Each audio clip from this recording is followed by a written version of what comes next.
Episode 5. Just as quickly as this kiss came on, he is tearing away from me and raising his arm, cheering like a wild man. I look for his eyes to find me again, trying to find a comfort there that maybe this was more than some silly show for the people screaming for entertainment, but it never comes as he drags me down the hall. Merikh saunters over to the edge of the bed, loosening his tie as he sits, all the while his eyes stay trained on me. My mouth goes dry when he undoes the top button, and I clench my fingers into a fist. I'm his mate now, and along with that title comes certain expectations. The kind I have never experienced before. I glance away, my cheeks burning with embarrassment as I wait for him to instruct me. "What is wrong?" he asks, standing, his fingers move deftly down his button-up shirt.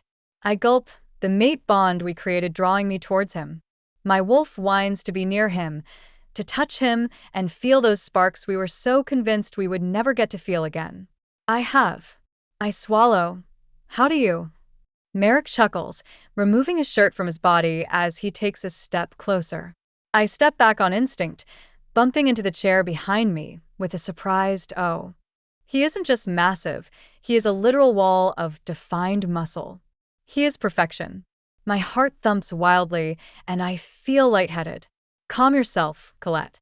I can sense your panic and your worries." He sighs, sounding bored. "I'm a virgin," I blurt out, watching his eyebrows shoot into his hairline, his lips twitch, then he shakes his head. "I am not sure I can do this. Yet." "Did I ask?" He responds, sounding amused. "No. It's just that. I mean, you are huge." I fumble over my words. He takes another step toward me, his lips in a full smile as he observes my freak out. "I don't mean huge as in down there, I guess I haven't even seen it to compare, so I can't really say it's not. But in general, you are a big alpha, that is what I mean." "And you are scared?" he asks with a cocked brow. I bite my lower lip, my legs shaking in fear. Will he force himself on me tonight? Do I not get a say in when we mate? "We won't be consummating this union today," he says, reaching out and tilting my chin up with his index finger. His eyes find mine, making sure I am giving him my undivided attention. "We won't?" I ask, tears of relief burning my eyes as I clutch my nervous stomach. "Not tonight, my little Luna. Not tonight," he murmurs. "For now, we rest." He strips out of his black slacks and I swallow, spinning away from him. Should I sleep on the couch?" I ask hopefully. His soft chuckle breaks through the room as the lights turn off, and I hold my breath. "I may be huge, as you say, but there is still space on the bed for you." He teases, "I don't have any clothes in here." I whisper into the darkness and he sighs. After a moment, something hits me in the face and I quickly change into the oversized shirt. The chilly breeze nips at my exposed flesh as I run and jump into the bed, yanking the covers onto my cold body. "Merikh?" I whisper, and he groans. "Can I ask you a question?" "What?" he says after a moment, and an exasperated sigh. "Does it bother you that I am a nobody?" "Clearly not if I accepted you," he says dryly, and I press my lips into an unimpressed smile. "I am a maid. To the Alpha's daughter."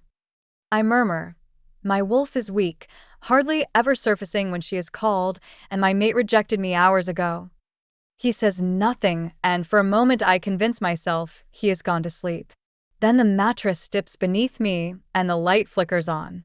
Merikh turns to face me, his hand reaching out as he pulls some hair from my face. "I know exactly what you are, my little Luna. Question is, do you?" He hums, twisting a strand of my hair between his fingers with a victorious smirk on his lips. I stare at Merikh's back, the moonlight filtering in and highlighting the jagged raised scars that litter his skin. My fingers itch to touch them, to trace it down under his shoulder blade and across his spine, but I don't. He wasn't wrong when he said he carries many scars, but not on his face.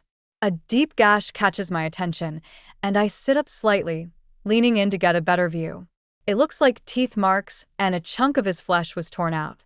My hand gently flutters across it, his hot skin sending a thrill up my arm and straight to my chest. What had he done to get these scars? Who had he fought, and how awful was his pain? Questions rushed to the forefront of my mind, and I realize, even with everything going on, the rejection, being mated well, verbally mated to the scariest guy in the Lycan and werewolf realms, he is just a man. Do they gross you out? He asks, and I jump, my hand recoiling from his skin as I blaze in embarrassment at getting caught. Where did you get them? I ask him. Merikh sits up in the bed, his back muscles rippling around the scars that make up the majority of his skin. Do they gross you out? He asks again, and I frown. Of course not. I tell him, though he doesn't seem to believe me as he scoffs and reaches for a shirt. He tugs it over his head with a heavy sigh, then looks over his shoulder. When do we leave? I ask, changing the subject as I watch him slide on a pair of denim pants and move toward the dresser. Are you eager to leave? He asks, pausing and looking at me over his broad shoulder. Yes. I admit. Then we will leave now. He says.